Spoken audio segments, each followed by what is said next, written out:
Would you reduce the amount of homework hours, or would you reduce the amount that you drive to work? You'd probably say no to both of these due to failing a class or getting fired from your job. What if I told you that there was a way to reduce carbon and greenhouse emissions by 40% in 12 years? Carbon and greenhouse emissions can be reduced if we all have a wish to help our planet from suffering, as well as climate change. One such reduction is climate change and carbon and greenhouse emissions. Thanks to Congressman Deutch, he has introduced the House of Representatives Bill number 763, the Energy Innovation and Carbon Dividend Act of 2019. Through my research, you will know the solution this act proposes solving our problem with climate change.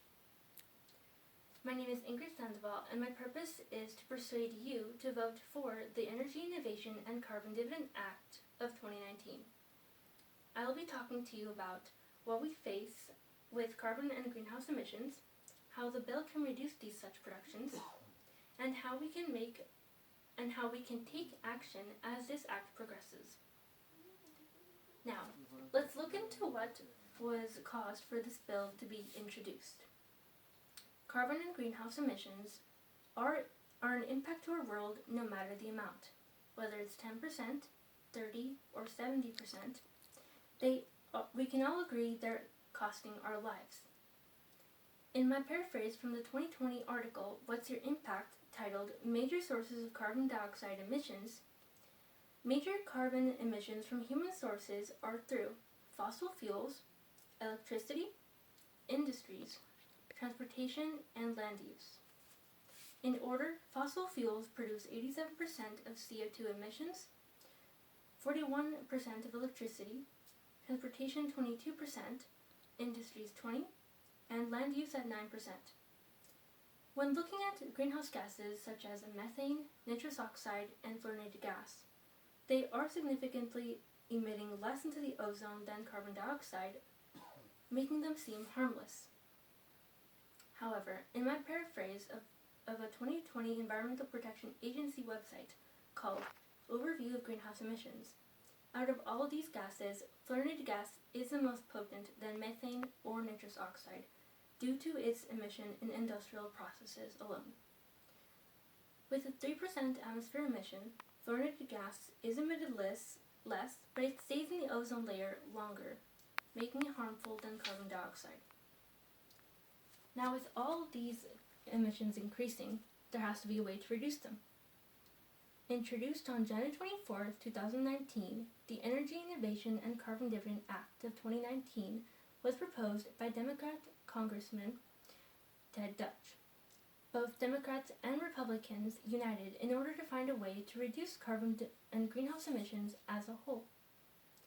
According to the 2019 press release by them, titled Bipartisan Carbon Fee Legislation Introduced, the Energy Innovation and Carbon Dividend Act will help reduce U.S. carbon pollution by up to 45% by 2030, with a 90% reduction target by 2050. This would be achieved by pricing carbon at $15 per metric ton of carbon dioxide emission, increasing by $10 every year. By having this fee, most human emission sources will gradually lessen. Even though the fee will be imposed on all carbon fuels used to emit greenhouse emissions, there are some exceptions. And according to a 2019 Congress article, H.R. Bill 763, exceptions are, and I quote, exemptions for fuels used for agricultural purposes and by armed forces, capturing and sequestering carbon dioxide, and adjusting border provisions requiring fees and refunds for carbon-intensive products imported or exported. With these exceptions, we will still be emitting carbon and greenhouse gases, just not in a harmful amount. And by reducing these emissions, with a price on carbon sources, the Act creates a win-win solution. Because having talked about the carbon fee, there's another part to this bill, which is the carbon dividend. The carbon dividend works like a monthly monetary disbursement, cooperating with the carbon fee.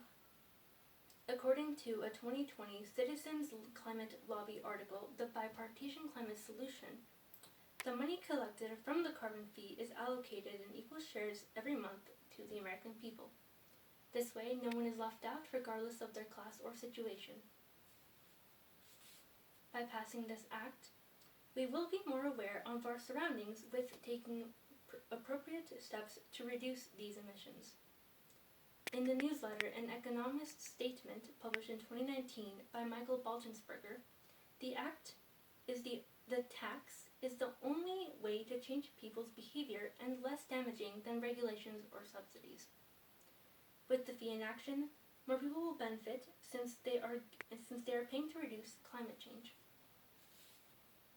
Today I have talked to you about how carbon and greenhouse emissions cost our lives and our Earth, the importance of the Energy Innovation and Carbon Dividend Act, and why this bill must be passed and not vetoed.